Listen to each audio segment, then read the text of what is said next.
Баршаңызға сәлем, денсаулыққа пайдалы арнамызға қош келдіңіз. Бүгінгі видеода аяққа арналған керемет пайдалы су ваннасының рецептімен бөліскім келеді. Жалпы денсаулық аяқта басталып және аяқта бітеді деген ұғым бар. Менің ойымша бұл өте дұрыс айтылған, өйткені аяғымызды қаншалықты жылы ұстағанымызға, қаншалықты күтім жасағанымыз біздің денсаулығымызға өте қатты әсер ететіні анық.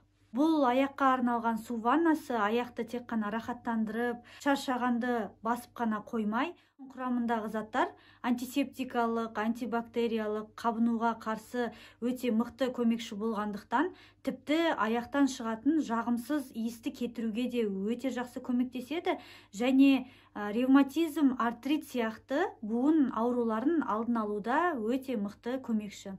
Сондықтан да видеоны соңына дейін қараңыз, өте қызықты әрі пайдалы болады.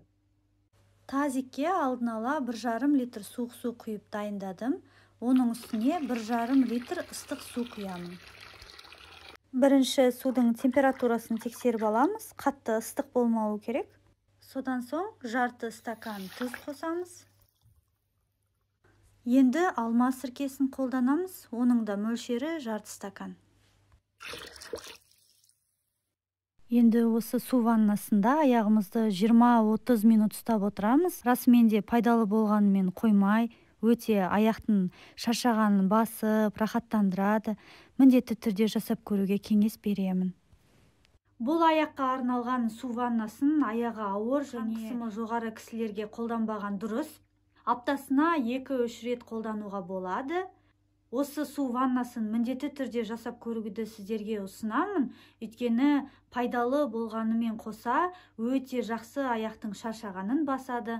Егер де осындай пайдалы қазақша каналдың дамуына үлес қосқыңыз келсе, міндетті түрде лайк басып, каналға тіркеліп кетуді ұмытпаңыз, және де жақындарыңызбен де бөлісе отырыңыз, оларға да өте пайдалы болсын.